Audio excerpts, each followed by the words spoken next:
Welcome students, कैसे हैं सभी। आपका अपने चैनल क्विक साइंस में बहुत बहुत वेलकम है। जैसा कि हम सीटेट साइंस पेपर 2 की तैयारी कर रहे हैं, जो आपका एग्ज़ाम होने वाला है 20 अगस्त 2023 को। और अब लास्ट में हम ये मॉक टेस्ट देख रहे हैं, एक तरह से प्रैक्टिस सेशन देख रहे हैं, जहां पर आपको बताना है कि आपने 30 में से कितना स्कोर किया।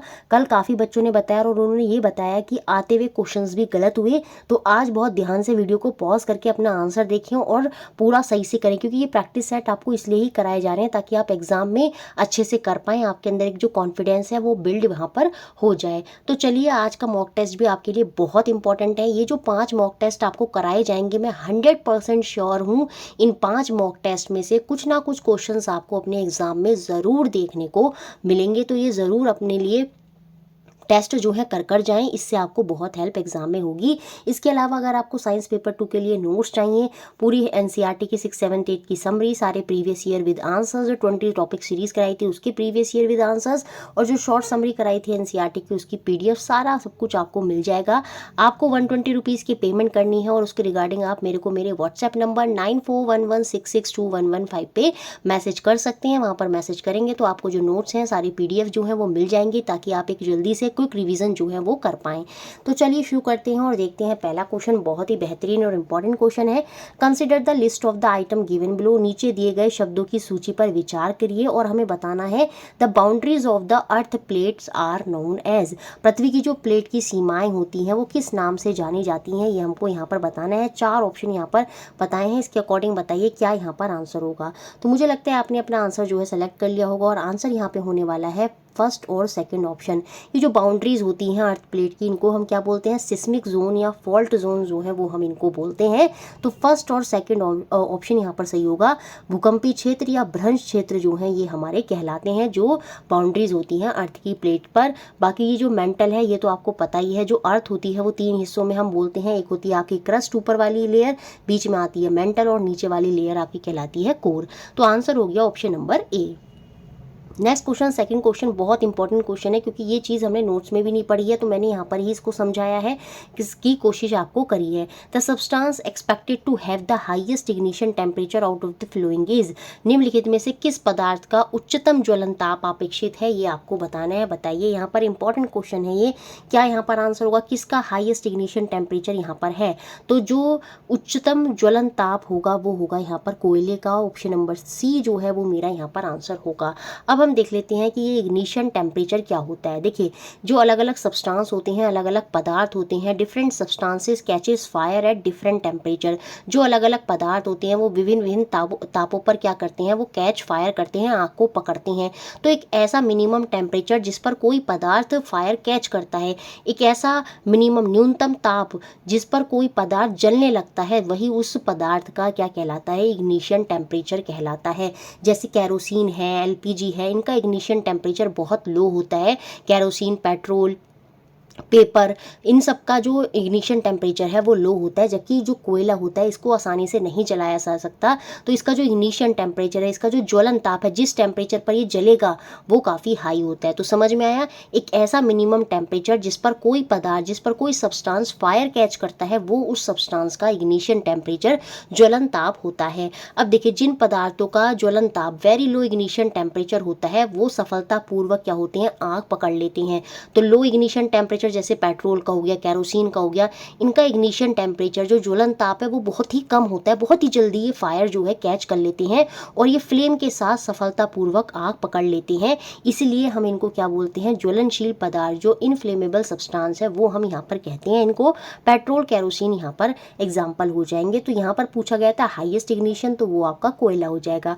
अब ये क्वेश्चन अगर ऐसे बन जाए, लोएस्ट इग्निशन टेम्परेचर बताइए 4 में से। जैसे पेट्रोल की जगह यहाँ पर लिख देगा आपके लिए वुड, कॉल की जगह यहाँ पर लिख दिया पेपर। तो बताइए इन सब में से लोएस्ट, अगर हाईएस्ट की जगह क्या लिखा हो, लोएस्ट लिखा हो, तो लोएस्ट इग्निशन टेम्परेचर किसका होगा, तो वहाँ पर उस केस में आंसर हो जाएगा कैरोसिन। तो कैरोसिन, पेट्रोल जो होते हैं, इनका जो इग्निशन टेम्परेचर, ज्वलन ताप होता है वो सबसे कम होता है।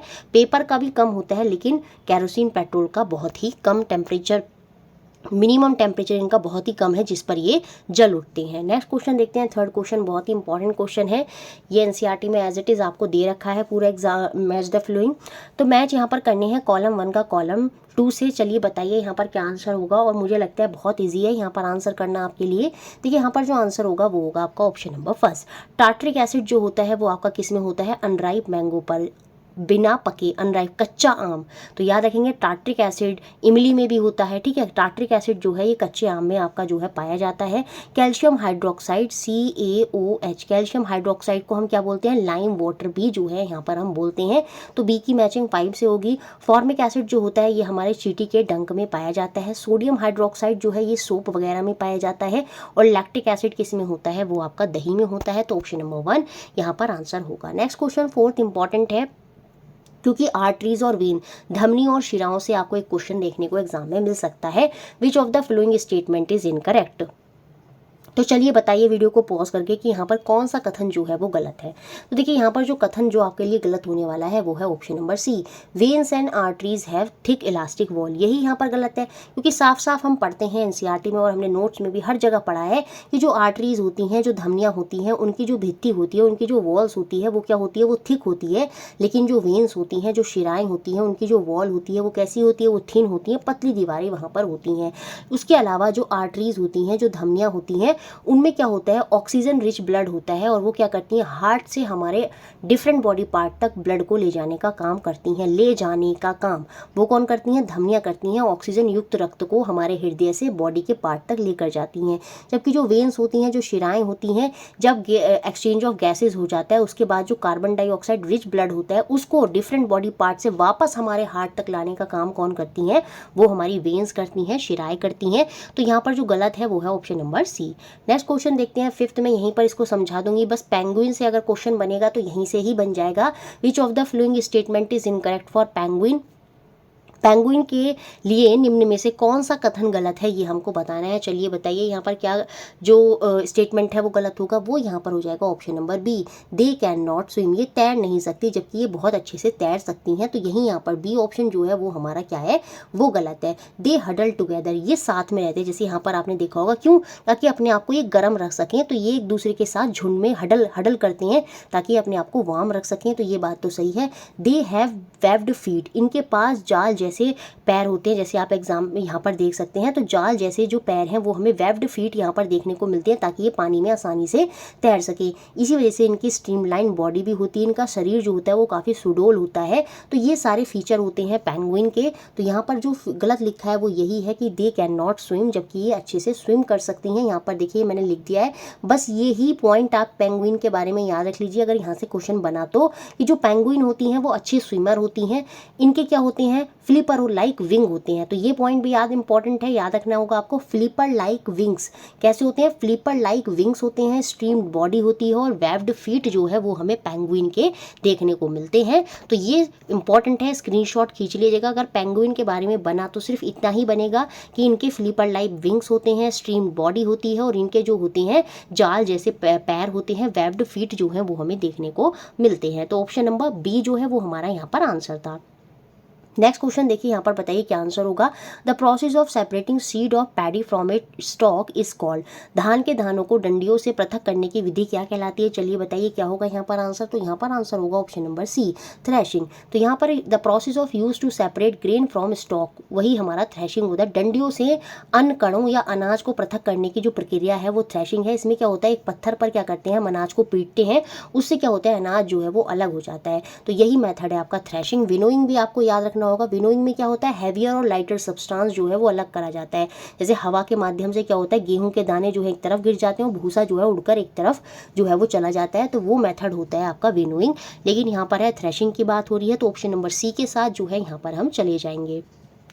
Next question seventh, the method of preparing compost with the help of earthworm is called. केंचुए की मदद से खाद तैयार करने की विधि को क्या कहा जाता है। चलिए बताइए क्या कहा जाता है। बहुत ईजी है, इसको हम क्या बोलते हैं, वर्मी कंपोस्टिंग जो है यहाँ पर बोलते हैं। तो ऑप्शन नंबर बी जो है वो मेरा यहाँ पर आंसर हो जाएगा।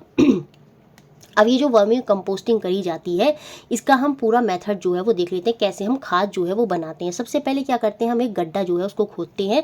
डिग a pit in a suitable place in your garden. अपने गार्डन में कहीं एक जगह पर आप गड्ढा खोदेंगे, पिट खोलेंगे, उसमें क्या करेंगे, सैंड जो रेत होती है उसमें हम वहाँ पर उसमें रेत डाल देंगे।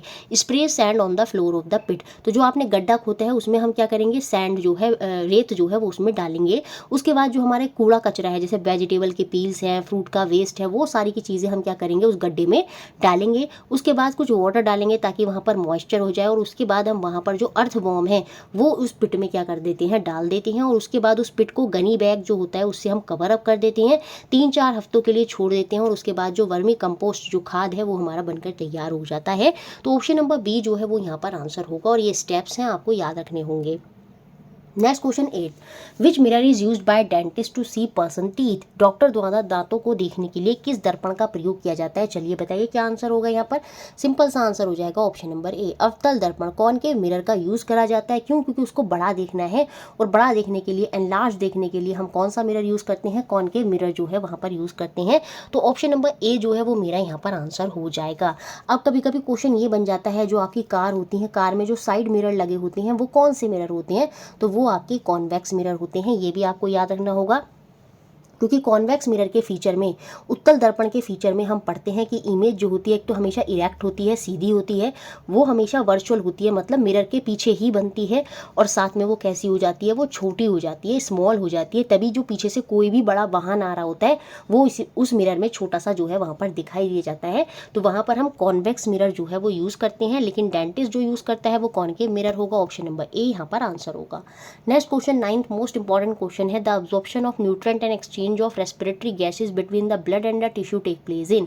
पोषक तत्वों का अवशोषण और रक्त और ऊतकों के बीच श्वसन गैसों का आदान प्रदान कहाँ होता है, तो ये होता है कैपिलरीज में, केशिकाओं में। तो ऑप्शन नंबर डी यहाँ पर सही होगा। देखिए डायग्राम में ये आपको दिख रही होंगी केशिकाएं, यहाँ पर देखिए आर्टरीज हैं, ये वेन है। आपने देखा ऑक्सीजन की जगह कार्बन डाइऑक्साइड रिच ब्लड जो है वेन्स लेकर जा रही हैं, और ये आर्टरीज जो है ऑक्सीजन वाला ब्लड लेकर आ रही हैं। तो ये जो एक्सचेंज ऑफ गैसेज हो रहा है, न्यूट्रिएंट का एक्सचेंज हो रहा है, ये कहाँ पर होता है, तो ये देखिए ये छोटी छोटी नलियाँ होती हैं, ये भी ब्लड वेसल्स होती हैं। क्वेश्चन ये भी बनता है कि हमारी बॉडी में सबसे छोटी ब्लड वेसल्स जो नलियाएं होती हैं वो कौन सी होती हैं, तो वो कैपिलरीज ही होती हैं, केशिकाएं होती हैं। ये किसके लिए रिस्पॉन्सिबल होती हैं, अब्जॉर्प्शन ऑफ न्यूट्रिएंट्स और एक्सचेंज ऑफ रेस्पिरेटरी गैसेज जो हैं उनमें एक्सचेंज कराने में ये मदद करती हैं, कैपिलरीज जो होती हैं।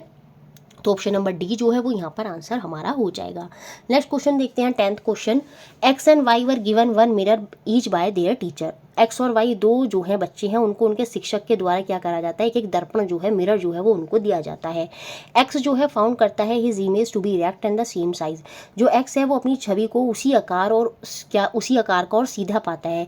तो और जबकि जो वाई है उसको जो अपनी इमेज है, जो प्रतिबिंब है, वो कैसा दिखता है, इरेक्ट, सीधा तो दिखता है, साथ में जो उसकी छवि है वो सीधी और कैसी बनती है, छोटी बनती है, स्मॉलर बनती है। तो अब इसी के बेसिस पर हमें बताना है कि एक्स और वाई कौन कौन से मिरर हैं, एक्स और वाई यहाँ पर कौन कौन से दर्पण है। देखिए जहां पर आपको इरेक्ट और सेम साइज की इमेज मिलती है वो कैसा दर्पण होता है, वो आपका प्लेन मिरर होता है, समतल दर्पण होता है। जो सुबह उठ के आप अपना फेस देखते हैं जिस मिरर में, वो प्लेन मिरर है, उसमें इमेज आपको इरेक्ट दिखती है, तो थोड़ी आप टेढ़े मेढ़े दिखते हो, इरेक्ट सीधे, और सेम साइज की होती है, जितने साइज के आप हो उतना ही आपका ऑब्जेक्ट इमेज जो है वो दिखती है। तो प्लेन मिरर हो गया यहाँ पर। और अभी मैंने आपको पीछे बताया था कॉन्वेक्स मिरर में याद रख लीजिए इसको दिमाग में, जो उत्तल दर्पण है उसमें जो इमेज बनती है वो हमेशा क्या होती है, वो आपकी हमेशा इरेक्ट होती है, वो हमेशा स्मॉल होती है, डिमिनिश्ड होती है, और वो हमेशा वर्चुअल होती है। तो इरेक्ट और स्मॉल इमेज यहाँ पर मिल रही है, इट मीन्स वहाँ पर कॉन्वेक्स मिरर था। तो ऑप्शन नंबर सी के साथ यहाँ पर हम चले जाएंगे और यही हमारा आंसर होगा। नेक्स्ट क्वेश्चन 11th, ये भी आपकी एनसीईआरटी के बुक में as it is match the following दे रखा है, और वहीं से मैंने उठाकर ये लिया है। मैच करना है यहाँ पर, चलिए मैचिंग करिए। यहाँ पर तो ऑप्शन दे नहीं रखे, एक सिंपल आंसर का ऑप्शन मैंने यहाँ पर डाल दिया है क्योंकि मैंने सेल्फ से बनाया था क्वेश्चन। तो match the item given below in column 1 with column 2 से मिलान करना है। तो चलिए आप खुद से एक रफ में जो है अपना मिलान करके बताइए कि कौन सा ऑप्शन आपका बैठेगा। क्लोरोफिल किस में होती है, वो आपकी लीफ में होती है, सीधी सी बात है। नाइट्रोजन के लिए क्या होता है, बैक्टीरिया जो नाइट्रोजन का स्थिरीकरण करता है, राइजोबियम बैक्टीरिया, जिसके बारे में हम पढ़ते आए थे। तो नाइट्रोजन का हो जाएगा जीवाणु से। अमरबेल जो है वो हम पढ़ते हैं, ये परजीवी होती है, पैरासाइट होती है। तो सी का मिलान आपका 5th से हो जाएगा। एनिमल, एनिमल क्या होते हैं, ये आपके हेट्रोट्रॉप्स होते हैं। जैसे हम भी जो हैं, हम भी क्या है, परपोषी हैं, जो दूसरों पर डिपेंडेंट हैं भोजन के लिए, वो होते हैं आपके हेट्रोट्रॉप, परपोषी। ऑटोट्रॉप वो होते हैं जो अपना खाना खुद बनाते हैं, जैसे प्लांट हो गए। हेट्रोट्रॉप्स वो हैं जो दूसरों पर डिपेंडेंट हैं, परपोषी हैं। तो जंतु क्या होते हैं, वो परपोषी होते हैं। और यहाँ पर इंसेक्ट जो कीट भक्षी हो जाएगा, वो यहाँ पर क्या हो जाएगा, वो हो जाएगा आपका पिचर प्लांट। तो आपको पता है पिचर प्लांट जो होता है, घटपर्णी जो होता है, वो आपका कीट भक्षी भी होता है। याद रखेंगे ये दोनों करता है, कीड़े भी खाता है और फोटोसिंथेसिस भी करता है। मैंने आपको बताया था ये ऐसी जगह पर होते हैं कि जहाँ ये अपनी सॉइल से क्या होता है, नाइट्रोजन नहीं ले पाते। अब सॉइल से तो इन्हें नाइट्रोजन मिल नहीं पाती, तो ये नाइट्रोजन कहाँ से लेते हैं, ये नाइट्रोजन जो है इंसेक्ट्स, जो कीड़े मकोड़े होते हैं, उनसे लेते हैं, इसलिए ये कीड़ों को खाते हैं। तो यहाँ पर जो इस तरह से आप मैचिंग करेंगे, तो मैंने सीधा आंसर लिख दिया है कि ए का मिलान हो गया है आपका किससे, 4th से, बी का मिलान हो गया है आपका 1st से, सी का मिलान हुआ है आपका किससे, 5th से, और डी का मिलान हुआ है आपका 2nd से, और ई का जो मैचिंग हुई है वो हुई आपकी 3rd से। तो ये सीधा आपका आंसर यहाँ पर मैंने दे दिया है। तो ये इंपॉर्टेंट क्वेश्चन है, इसको ध्यान रखिएगा आप, ठीक है। नेक्स्ट क्वेश्चन 12, ये देखिए मैंने दोनों क्वेश्चन ऐड किए। मैंने पेंगुइन वाला क्वेश्चन भी ऐड कर दिया और पोलर बियर वाला क्वेश्चन भी ऐड कर दिया। इन दोनों को आप यहाँ से याद रख लेंगे, तो इसके अलावा इनसे और कुछ नहीं बनेगा। Which feature adapt polar bear to live in extremely cold climate, ध्रुवीय भालू को अत्यधिक ठंडी जलवायु में रहने के लिए कौन सी विशेषताएं अनुकूलित करती हैं, ये हमको यहाँ पर बताना है। तो बताइए पोलर बियर की क्या क्या कैरेक्टरिस्टिक्स होती हैं। वो बहुत ही एक्सट्रीमली नॉर्थ पोल, जहाँ पर बहुत माइनस में ठंड है, वहाँ पर ये रहते हैं। सीधी सी बात है, इनके वाइट फर होते हैं, क्योंकि आप जैसे एडेप्टेशन का मतलब यही होता है कि आप जैसी जगह पर रहते हैं आप वैसे ही हो जाते हैं। तो वाइट फर, क्योंकि वहाँ पर टोटल सब कुछ सफ़ेद है, तो इनके वाइट फर होते हैं और इजीली वहाँ पर ये छुप भी जाते हैं। आपको पता ही नहीं चलेगा कि कहाँ बर्फ़ है और कहाँ पोलर बियर है। तो वाइट फर होते हैं इनके। फैट बिलो स्किन होगा, बिल्कुल त्वचा के नीचे वसा होगी, तभी ये अपने आप को इतनी ठंड में क्या होते हैं, प्रोटेक्ट जो है वहाँ पर कर पाते हैं। कीन सेंस ऑफ स्मेल, तीव्र सूंघने की क्षमता जो है वो इनके अंदर होती है, बिल्कुल होती है। क्यों, क्योंकि देखिए वहाँ पर जो इनको अपना शिकार है बहुत ही कम मिल पाता है, तो इनकी जो सूंघने की क्षमता होती है वो बहुत ही हाई होती है, ताकि जैसे ही शिकार है आसानी से ये क्या कर सकें, उसे कैच कर सकें। और साथ में आपको ये भी याद रखेगा, इनके जो होते हैं पंजे जो होते हैं, जो क्लॉज होते हैं, वो बहुत ही लंबे होते हैं। लार्ज क्लॉज वहाँ पर हमें देखने को मिलते हैं, नुकीले पंजे जो हैं, शार्प क्लॉज, नुकीले पंजे हमें देखने को मिलते हैं, ताकि ये बर्फ़ में जो है पंजे जमा जमा कर जो है वहाँ पर चल सकें।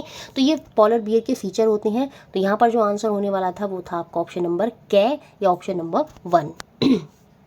नेक्स्ट क्वेश्चन 13, चलिए बताइए यहाँ पर क्या आंसर होगा।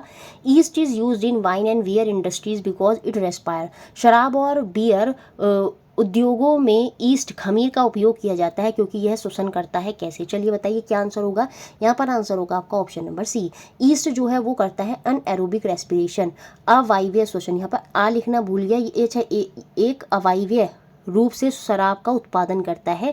हिंदी में थोड़ा सा ऐसे हो गया है, अनएरोबिक मतलब अवायवीय श्वसन जो है यहाँ पर करता है। और ये ईस्ट क्या प्रोड्यूस करता है, अल्कोहल जो है वहाँ पर प्रोड्यूस करता है। शुगर जो है वहाँ पर कन्वर्ट हो जाती है किसमें, अल्कोहल में, in the presence of east. तो ईस्ट जो खमीर है वो वाइन बियर इंडस्ट्रीज में यूज़ होता है क्योंकि ये रेस्पायर करता है अनएरोबिकली, बिना ऑक्सीजन की प्रेजेंस में, और प्रोड्यूस करता है क्या, अल्कोहल को। तो ऑप्शन नंबर सी जो है वो यहाँ पर हमारा आंसर होगा। नेक्स्ट क्वेश्चन 14, चलिए बताइए यहाँ पर क्या आंसर होगा। या एनसीईआरटी में एज इट इज पीछे जो है क्वेश्चन आपको दे रखा है मल्टीपल चॉइस क्वेश्चन में। Bryophyllum can reproduce by it's, ये जो ब्रायोफाइलम होता है, ये जो पत्थर चट्टा होता है, जिस भाग द्वारा जनन करता है वह बताइए क्या होगा। यहाँ पर चलिए बताइए क्या आंसर होगा।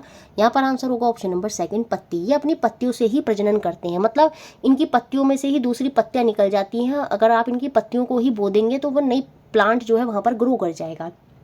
तो ये जो पत्थर चट्टा है, ब्रायोफाइलम है, ये ग्रो करता है किसकी मदद से, और ये रिप्रोड्यूस करता है कैसे, ये अपनी पत्तियों से ही रिप्रोडक्शन कर लेता है। तो ऑप्शन नंबर 2 जो है यहाँ पर सही हो जाएगा। देखिए ये सब किस में आ जाता है, ये वेजिटेटिव रिप्रोडक्शन में अंदर आ जाता है, जहाँ कोई प्लांट जो होता है अपने ही किसी बॉडी पार्ट से जो है रिप्रोडक्शन कर लेता है, जैसे स्टेम से कर लेगा, लीफ से कर लेगा, या रूट से कर लेगा। तो जब ये अपने इसी कुछ बॉडी पार्ट से ही रिप्रोडक्शन कर लेते हैं, वो वेजिटेटिव रिप्रोडक्शन होता है। तो ये लीफ से करता है, तो ऑप्शन नंबर 2 यहाँ पर आंसर होगा। नेक्स्ट क्वेश्चन देखते हैं 15th, faces of moon occur because, चंद्रमा की जो कलाएं हैं वो घटने का कारण क्या है। यहाँ पर चलिए बताइए क्या होगा। सारे ऑप्शन अच्छे से पढ़िए और बताइए क्या आंसर है। यहाँ पर आंसर है आपका ऑप्शन नंबर ए। हमें जो है वही पार्ट दिखाई देता है जो we can see only the part of moon which reflect light towards earth. हमें चंद्रमा का केवल वह भाग दिखाई दे सकता है जो हमारी ओर प्रकाश से परावर्तित होता है। प्रकाश टकराता है क्योंकि मून की अपनी तो कोई लाइट नहीं होती, जब सन की लाइट पड़ती है उतने ही रिफ्लेक्ट होकर वो हमें दिख जाता है। तो जितने हिस्से पर लाइट पड़ती है उतना ही हिस्सा हमें दिखता है। तो इसी वजह से क्या होता है, हमें फेसेस ऑफ मून जो है वो दिखाई देते हैं। तो ऑप्शन नंबर ए जो है वो हमारा यहाँ पर आंसर हो जाएगा। नेक्स्ट क्वेश्चन 16, ये भी प्लैनेट वाले चैप्टर से है। ये भी बुक में एनसीईआरटी में पीछे मैच द फ्लोइंग वाला कॉलम दे रखा है, मैंने एज इट इज़ वो उठा लिया है। मैच करने हैं यहाँ पर आइटम को, कॉलम 1 और कॉलम 2 का जो है यहाँ पर हमें मिलान करना है। देखिए हमारे जो हैं 8 प्लैनेट है, हमारे कितने प्लैनेट है, 8 प्लैनेट है। 4 के हिस्से में हम बांट देते हैं और ये 4 प्लैनेट जो इधर वाले होंगे वो होते हैं इनर प्लैनेट, और जो बाहर की तरफ प्लैनेट होते हैं वो होते हैं हमारे आउटर प्लैनेट। और बीच में इनको अलग करती है एक बेल्ट जिसे हम बोलते हैं क्या, एस्टेरॉइड बेल्ट। तो यहाँ पर क्या जाते हैं, Mercury, Venus, Mars, Mercury, Venus, Earth और मार्स। ठीक है, ये 4 हो जाते हैं, मरकरी, वीनस, अर्थ और आपका मार्स। और यहाँ पर आ जाता है सैटर्न।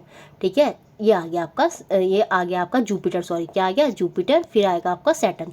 तो मार्स और जुपिटर के बीच में एक बेल्ट जो है उन दोनों को अलग करती है। कभी कभी क्वेश्चन ये भी बन जाता है, तो याद रखेंगे उस बेल्ट को हम क्या बोलते हैं, एस्टेरॉइड बेल्ट बोलते हैं। तो ये जो मरकरी था, ये जो वीनस था, ये जो अर्थ थी और ये मार्स था, ये हो गए चारों आपके इनर प्लैनेट। तो यहाँ पर इनर प्लैनेट का मैचिंग किससे हो जाएगा, अर्थ से हो जाएगा, क्योंकि अर्थ भी क्या है, आपका इनर प्लैनेट है। जबकि जुपिटर हो गया, सैटर्न हो गया, यूरेनस हो गया और नेपट्यून हो गया, यूरेनस हो गया और नेपट्यून हो गया, ये चारों के चारों क्या होते हैं, ये आपके आउटर प्लैनेट होती हैं। तो आउटर प्लैनेट क्या हो जाएगा, यहाँ पर जो सैटर्न है, शनि है, वो आपका आउटर प्लैनेट हो जाएगा, बाह्य ग्रह के अंदर आ जाएगा। तो क्लियर हुआ, 4 आंतरिक ग्रह होते हैं, 4 आपके बाह्य ग्रह होते हैं, और मार्स और जुपिटर के बीच में इन दोनों को अलग जो करती है वो होती है आपकी एस्टेरॉइड बेल्ट। तो इनर प्लैनेट हमारा क्लियर हो गया। ए का मिलान ई से होगा और सेकंड का मिलान ए से होगा, जो कि हमें 2 ऑप्शन में दिख रहा है, फर्स्ट और थर्ड ऑप्शन में। कॉन्स्टिलेशन, कॉन्स्टिलेशन क्या होता है, तारामंडल क्या होता है, ग्रुप ऑफ स्टार। जैसे हम देखते हैं ना, सप्तऋषि बन रहे हैं, आपका ओरियन बन रहा है, और इस तरह से कुछ करके बनता है, आप देख सकते हैं नेट पे ऐसे बन जाता है, ओरियन होता है। अभी मेरे को सही से याद नहीं आ रहा। तो ये जो ग्रुप ऑफ स्टार्स होते हैं ये क्या कहलाते हैं, कॉन्स्टिलेशन कहलाते हैं। तो इसमें आपका क्या आ जाएगा, ग्रेट बियर आ जाएगा, जिसे हम सप्तऋषि बोलते हैं, आप आसमान में बचपन में देखते थे। तो सी का मिलान होगा सी से, जो कि हमें दोनों ऑप्शन में ही मिल रहा है अभी। सैटेलाइट ऑफ अर्थ, अर्थ का जो नेचुरल सैटेलाइट है वो क्या है, वो आपका मून है। तो फोर्थ का मिलान किससे होगा, डी से। इट मीन्स ऑप्शन नंबर 3 के साथ यहाँ पर हम जाएंगे। ऑप्शन नंबर 3 जो है वो यहाँ पर हमारा आंसर हो जाएगा। कॉन्स्टिलेशन में ग्रेट बियर के अलावा आप ओरियन भी याद रखेंगे, उर्सा मेजर जो हो गया, ये सारे के सारे क्या हैं, ये आपके कॉन्स्टिलेशन है, तारामंडल के अंदर ही आते हैं। नेक्स्ट क्वेश्चन देखते हैं 17 क्वेश्चन। चलिए यहाँ पर बताना है, विच of the following statement is not true. कौन सा कथन गलत है, गलत गलत पूछ रहा है, ध्यान से करना है ये क्वेश्चन, एग्जाम में याद रखने, कहाँ सही पूछ रहा है कहाँ गलत पूछ रहा है।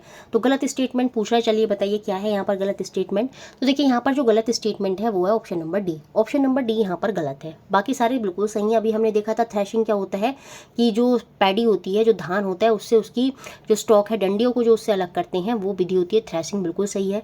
सॉल्ट जो है इवेपोरेशन की विधि से हमें प्राप्त होता है, बिल्कुल सही है। ग्रेन और हस्क, जो वीट के ग्रेन्स होते हैं, अनाज और भूसे को अलग करने की प्रक्रिया को हम निष्पावन, विनोइंग बोलते हैं, ये बात भी सही है।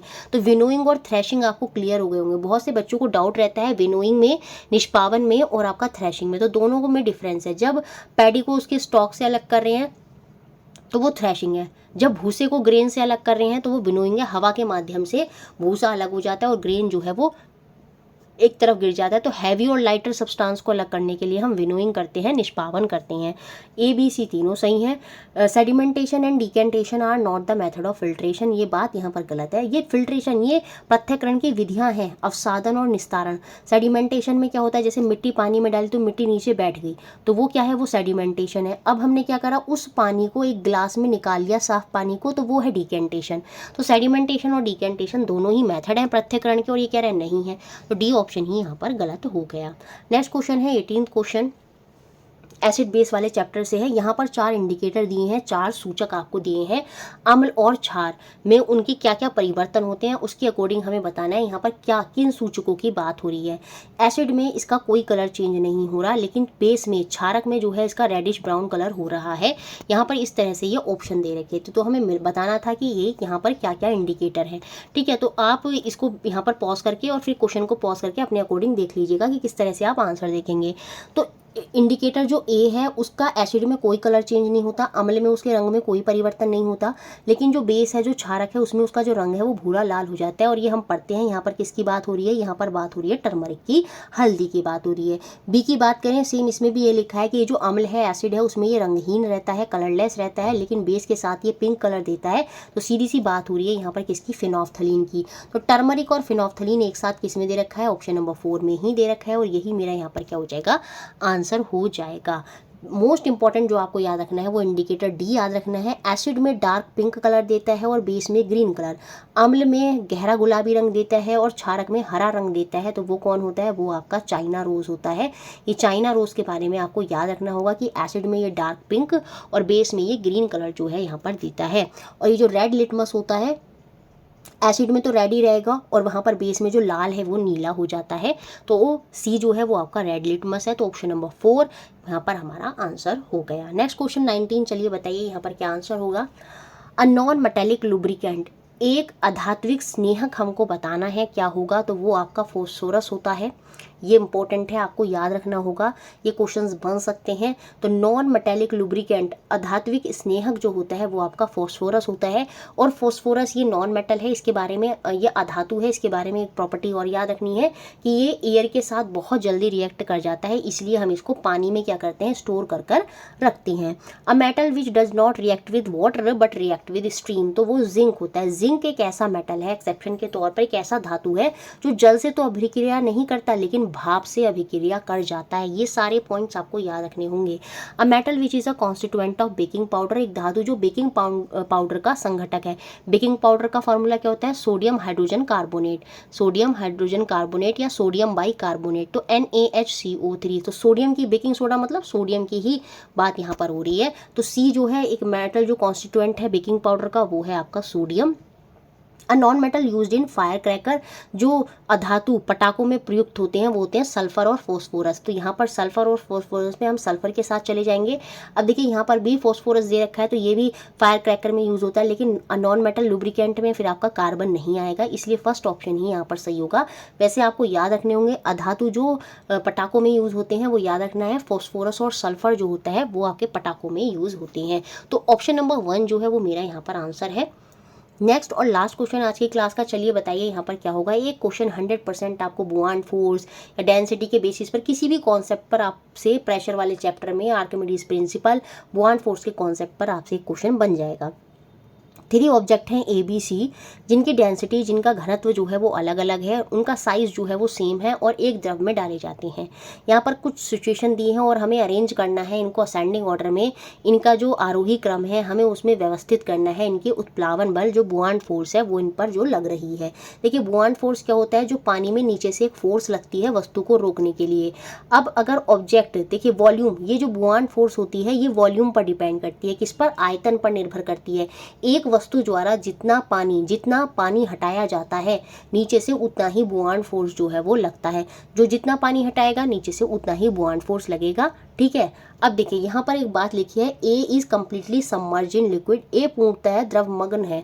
मतलब जो ए ऑब्जेक्ट है वो पानी में पूरी तरह से डूबा हुआ है। अब पानी के अंदर पूरी तरह से डूबा हुआ है, इट मीन्स नीचे से जो बुआन फोर्स उसको रोकने के लिए लगनी चाहिए थी वो बहुत ही कम है, वो लग ही नहीं रही है, वो ऑब्जेक्ट से कम है, जिसकी वजह से क्या हुआ है, ऑब्जेक्ट जो है पानी में डूब गया। तो अब ये तो मेरे को पूरी तरह से क्लियर हो गया, इस ए का जो है, ए के केस में जो बुआन फोर्स है वो सबसे कम है, तभी जो ऑब्जेक्ट है पूरी तरह से कंप्लीटली जो है पानी के अंदर है। अब बी के केस में क्या है, B float with 1/4 of its volume inside the liquid, B के आयतन का 1/4 भाग भीतर है और बी तैर रहा है। अब आप समझ रहे हैं, सिर्फ केवल 1/4 भाग नीचे है और ऊपर कितना है, 3/4 भाग है। तो ऊपर ज़्यादा है ना, इट मीन्स नीचे से बुआन फोर्स अच्छे अमाउंट में लग रही है, जिसकी वजह से केवल 1/4 हिस्सा जो है उसका वॉल्यूम जो है वो पानी के अंदर है, बाकी सारा 3/4 हिस्सा, 3/4 हिस्सा जो है वो पानी के ऊपर है। इट मीन्स नीचे से बुआन फोर्स लग रही है। तो बी के केस में तो अच्छी खासी बुआन फोर्स लग रही है, तभी ज़्यादा वाला हिस्सा जो है वो पानी के ऊपर है। अब सी केस में क्या हो रहा है, C float with half of its volume inside the liquid, C के आयतन का आधा भाग द्रव के भीतर है और सी तैर रही है, मतलब आधा भाग नीचे है और आधा भाग वहां पर ऊपर है। तो इस केस में बुआंट फोर्स तो लग रही है, बुआंट फोर्स नीचे से ज़्यादा लग रही है बिल्कुल, तभी तो ऑब्जेक्ट जो है वहाँ पर तैर रहा है, लेकिन आधा ऊपर है आधा नीचे है, तो यहाँ पर उतनी बुआंट फोर्स नहीं लग रही जितनी बी के केस में लग रही थी। बी के केस में तो 3/4 हिस्सा ऊपर है, इसमें केवल हाफ हिस्सा ऊपर है। तो हमें अब ये क्लियर हो गया, जो बी था, बी ऑब्जेक्ट जो था, इसमें जो है बुआंट फोर्स जो है सबसे ज़्यादा लग रही है और ए में सबसे कम लग रही है, उसके बाद सी में। तो ए से ज़्यादा बुआंट फोर्स किस में लग रही है, सी में, और सी से ज़्यादा भी बुआंट फोर्स किस में लग रही है, बी में, और यही मेरा ऑर्डर हो जाएगा। तो ऑप्शन नंबर 3 मेरा आंसर होगा। सबसे कम बुआंट फोर्स हो गई ए में, उसके बाद किस में हो गई, सी में, और सबसे ज़्यादा जो बुआंट फोर्स लग रही है वो बी में लग रही है।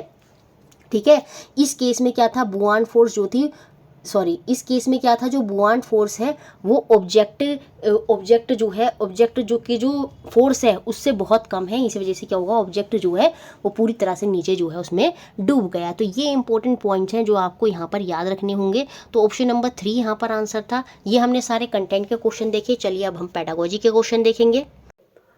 तो चलिए अब हम पेडागोजी का पहला क्वेश्चन देखते हैं। Anu took her class 8 student children to field trip. जो अनु है कक्षा 8 के बच्चों को शैक्षिक भ्रमण पर लेकर जाती है।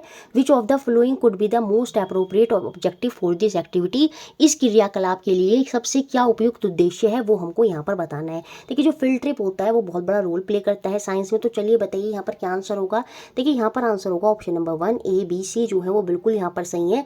एक तो बच्चों के अंदर इंटरेक्शन होगा, वो अपनी आइडियाज़ एक दूसरे से शेयर करेंगे, तो ये बहुत बड़ा अच्छा पॉजिटिव पॉइंट होता है साइंस में। It promote process skill through concrete experience. देखिए जैसे अगर बच्चों को फैक्ट्री में ले गए कहीं पर, तो वो जो ठोस अनुभव है उनको देख पाते हैं और कहीं ना कहीं जो उनके अंदर प्रक्रिया कौशल है, प्रोसेस स्किल है, वो कहीं ना कहीं उसको बढ़ावा मिलता है। ये बात भी यहाँ पर सही होगी। It enhance observation skill among the student. बच्चे यहाँ पर देख पाते हैं। बच्चे जैसे फैक्ट्रीज में ले गए, सपोज अगर हम उन्हें फील्ड ट्रिप पर ले गए हैं या कहीं फार्म लैंड पर ले गए जहाँ खेती हो रही है, तो वो खेती करते हुए देखते हैं, तो वो कहीं ना कहीं उनकी जो ऑब्जर्वेशन, साइंस में सबसे बड़ी जो स्किल है वो ऑब्जर्वेशन ही है कि क्या हम चीज़ों को देख रहे हैं। तो ऑब्जर्वेशन स्किल को कहीं ना कहीं वो बढ़ावा देता है।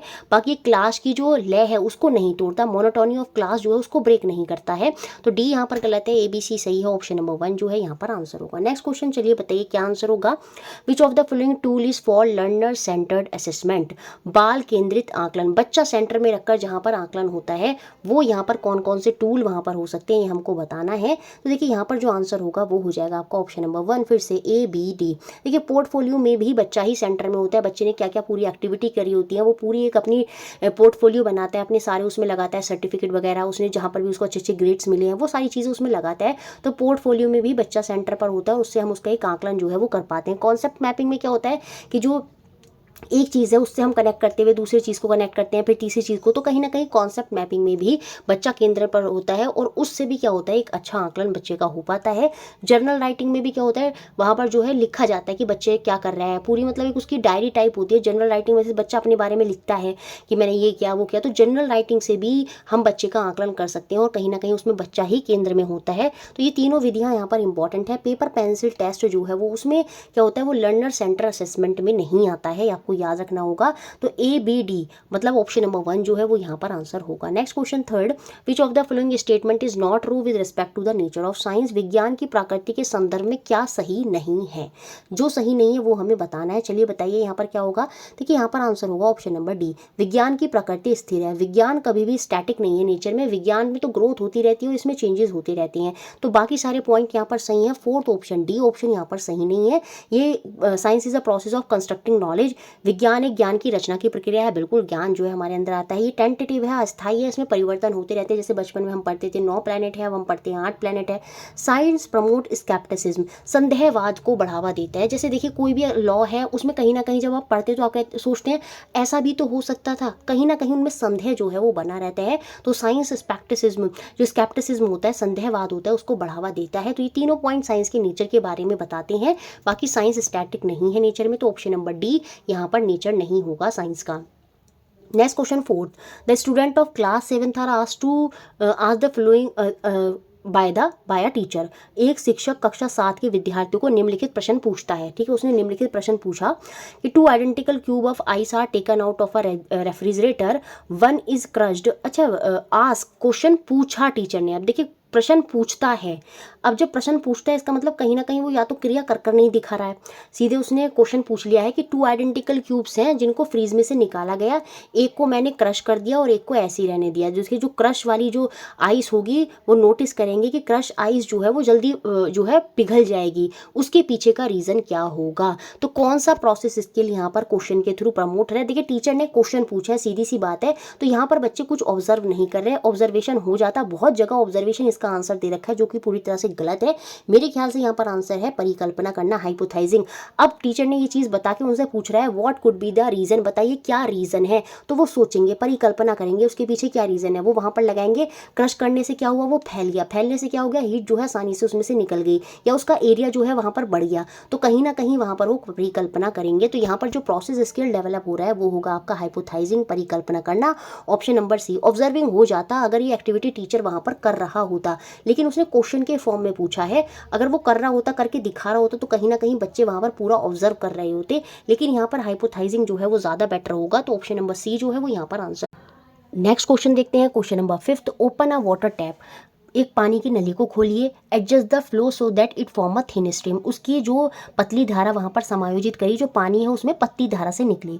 चार्ज और रिफिल, अब कोई एक रिफिल आप लेंगे, उसको अपने जैसे सिर से चार्ज कर लेते हैं, तो वो क्या होता है उसमें जो चार्ज है वो पार्टिकल चार्ज हो जाते हैं। Bring it near the water stream, और फिर उसको जल की धारा के निकट लाइए। प्रेषण के लिए क्या होगा, और इस गतिविधि का जो है आपको संक्षिप्त रिपोर्ट वहाँ पर लिखनी है। तो हमको बताना है कौन से स्किल जो है स्टूडेंट के अंदर डेवलप हो रहे हैं इस क्रियाकलाप से जो ये कर रहे हैं। अब सीधी सी बात है, बच्चे ऑब्जर्वेशन करेंगे, वो देखेंगे जब वो रिफिल को पास ला रहे हैं तो जो पानी की धारा है वो दूर जा रही है या पास जा रही है। एक्सपेरिमेंटेशन है, बिल्कुल वहाँ पर वो प्रयोग कर रहे हैं, वो चीज़ों को खुद से कर देख रहे हैं। कम्युनिकेशन यहाँ पर नहीं होगा। कम्युनिकेशन में मैंने आपको बताया, संप्रेषण में क्या बताया था कि जब हम कोई जागरूकता अभियान चलाते हैं या कोई डिज़ाइन वगैरह मतलब ग्राफ वगैरह वहाँ बनाया जाता है, तब वो कम्युनिकेशन में आता है। यहाँ पर बच्चों की क्या है, क्रिएटिविटी, जो सृजनात्मकता है वो वहाँ पर दिख रही है। तो ऑप्शन नंबर सी जो है वो ये सारे प्रोसेस स्किल जो है यहाँ पर डेवलप हो रहे हैं इस एक्टिविटी से। तो ऑप्शन सी मेरा यहाँ पर आंसर है। नेक्स्ट क्वेश्चन चलिए बताइए क्या होगा। विच of the following statement indicate a good science classroom. निम्नलिखित कथनों में से कौन सा एक अच्छी विज्ञान कक्षा की ओर संकेत करता है। बताइए अच्छी विज्ञान शिक्षा कक्षा कौन सी होगी यहाँ पर। A learner devise their own experiment and record their observation, बहुत बढ़िया मैथड है। शिक्षार्थी स्वयं प्रयोग करते हैं और अवलोकन को दर्ज कराते हैं, तो साइंस क्लासरूम में सबसे इंपॉर्टेंट है। The learner observe the demonstration, देखिए टीचर को देख रहे हैं और फिर स्टेप लिख रहे हैं, ये बिल्कुल भी सही नहीं है। इसमें क्या हो गया, ये तो रट्टाफिकेशन वाली चीज़ होगी। बच्चे ने सारा देख लिया और खुद से उसे वहाँ पर उतार दिया, तो बच्चे ने अपनी तरफ से तो कुछ सोचा ही नहीं। और साइंस में किस पर फोकस किया जाता है कि जहाँ पर बच्चा खुद से सोचे, खुद से चीज़ों को करे, पहला स्टेप वो खुद उठाए, है ना। तो वो चीज़ इंपॉर्टेंट होती है। बी यहाँ पर अच्छा नहीं होगा, ए यहाँ पर अच्छा है। Learner are free to ask many question, बिल्कुल क्लास में क्वेश्चन पूछना साइंस में एक बहुत अच्छा पॉजिटिव पॉइंट माना जाता है कि बच्चे क्वेश्चन पूछ रहे हैं कि ऐसा क्यों है, ऐसा कर दिया जाए तो ऐसा क्या होगा। तो वो एक पॉजिटिव है, कहीं ना कहीं उनकी जो क्यूरियोसिटी है उसको वो शांत करता है, और जो उनके मन में आइडियाज़ होते हैं वो कहीं ना कहीं और भी ज़्यादा एक्सप्लोर होते हैं। तो सी भी यहाँ पर सही है। Teacher along with the text book use multiple resources to teach, ये भी पॉइंट अच्छा है। शिक्षक शिक्षण के पाठ्य पुस्तक के साथ साथ विभिन्न संसाधनों का उपयोग भी वहाँ पर कर रहा है। पाठ्य पुस्तक के अलावा हो सकता है वो पीपीटी दिखा रहा है, वहाँ पर उनको फील्ड ट्रिप पर ले जा रहा है, कोई ना कोई संसाधनों से उनको समझाने की कोशिश कर रहा है, लेबोरेटरी में एक्सपेरिमेंट कराकर समझा रहा है। तो मतलब मल्टीपल रिसोर्सेज जो है वो यूज़ कर रहा है। और साइंस में ऐसा ही होता है कि ऐसा नहीं कि आप एक ही चीज़ पर स्टिक हो सकते हैं, अलग अलग चीज़ें वहाँ पर यूज़ करके बच्चों को जो है नई नई चीज़ें करवाई जाए, वो एक इंपॉर्टेंट होता है। तो ए सी डी जो है कहीं ना कहीं गुड साइंस क्लासरूम की तरफ इंडिकेट करती हैं। तो ऑप्शन नंबर 1 जो है आंसर होगा। जिन बच्चों ने ये आंसर दिया उनका सही है। Next question 7, which one of the flowing is correct about self assessment, स्वत आकलन, अपने आप का आकलन। हम दूसरों का आकलन करते हैं, लेकिन अपने आप को जांचना, ये क्या है, इसके बारे में क्या सही है वो हमें बताना है। Student can compare with the quality of their peer work, ये पूरी तरह से गलत है। विद्यार्थी अपने सहपाठियों के कार्य की गुणवत्ता के साथ तुलना कर सकते हैं।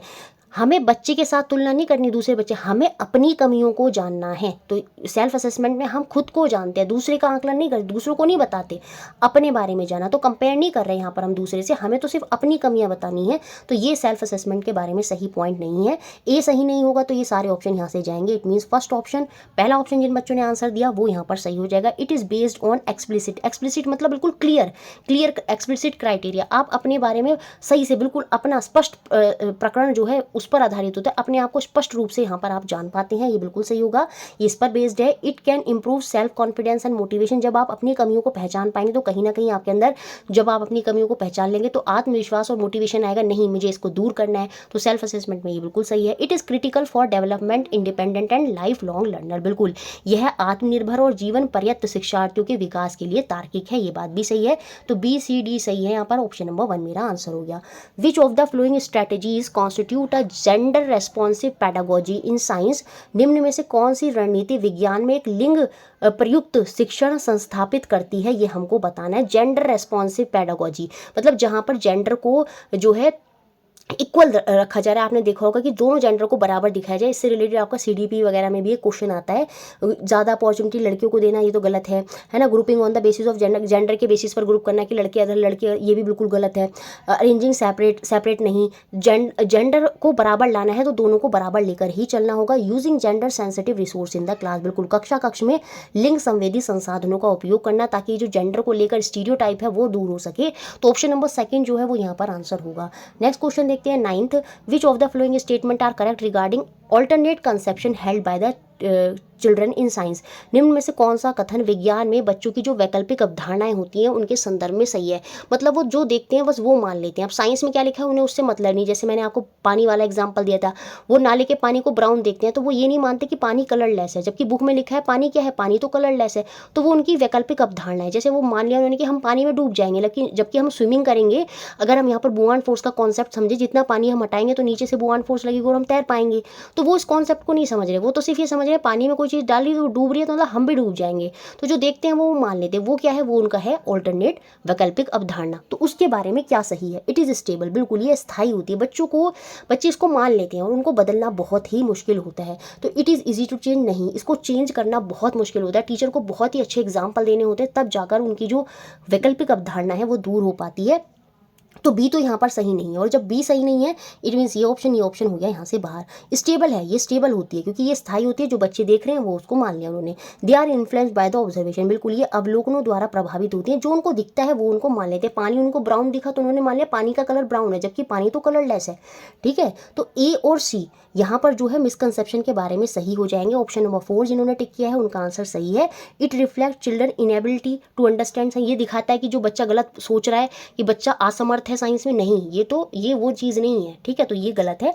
ए और सी जो है वो यहाँ पर अल्टरनेट कंसेप्शन को लेकर सही है। तो ऑप्शन नंबर 4 यहाँ पर आंसर होगा। आज का लास्ट क्वेश्चन, चलिए बताइए क्या यहाँ पर आंसर होगा। ये क्वेश्चन एक पक्का बनेगा जहाँ पर एक ऑब्जर्वेशन और इन्फ्रेंस आपसे पूछेगा कि क्या ऑब्जर्वेशन है, क्या अवलोकन है और क्या निष्कर्ष है।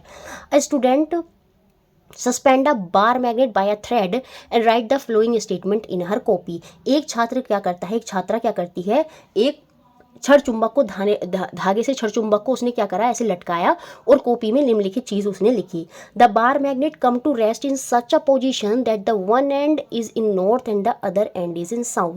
छड़ चुंबक जब विराम अवस्था में आती है तो उसका एक सिरा उत्तर और दूसरा सिरा जो है वो दक्षिण की ओर इंगित करता है। तो ये तो उसने जो देखा वो लिख लिया। तो ये यहाँ पर क्या है, ऑब्जर्वेशन है। जो उसे दिखा वो उसने लिख दिया कॉपी में कि ऐसा होता है कि जब मैं उसे घुमा रही हूँ तो वो जब रेस्ट में आती है तो वो एक हिस्सा उसका नॉर्थ की तरफ रहता है और एक हिस्सा हमेशा साउथ की तरफ रहता है। तो ये उसे दिखा होगा, ये उसने लिखा। तो ये क्या है, उसकी S1 क्या है, ये ऑब्जर्वेशन है, ये उसका अवलोकन है। उससे फिर उसने एक निष्कर्ष निकाला, क्योंकि ये बार बार करने पर भी बार बार ऐसा ही हो रहा है। तो उससे एक निष्कर्ष निकल कर आया क्या, कि जो फ्रीली सस्पेंडेड मैग्नेट होती है वो हमेशा अलाइन करती है किसको, नॉर्थ साउथ डायरेक्शन को। एक मुक्त निलंबित चुंबक जो होती है वो हमेशा उत्तर दक्षिण दिशा को ही संकेतित करती है। तो ये बात यहाँ से क्या निकल कर आई, निष्कर्ष निकल कर आया, इन्फ्रेंस निकल कर आया। तो यहाँ पर S1 क्या है, वो मेरा ऑब्जर्वेशन है, अवलोकन है, और S2 क्या है, वो मेरा निष्कर्ष है, इन्फ्रेंस है। तो ऑप्शन नंबर 1 जिन्होंने टिक किया उनका आंसर सही है। और इस तरह से हमने ये 30 क्वेश्चन देखे। कमेंट बॉक्स में बताइएगा कि 30 में से आपने कितना स्कोर किया और कैसा लगा आपको ये मॉडल टेस्ट पेपर। ऐसे ही आगे आएंगे, चैनल से बने रहें। Thank you.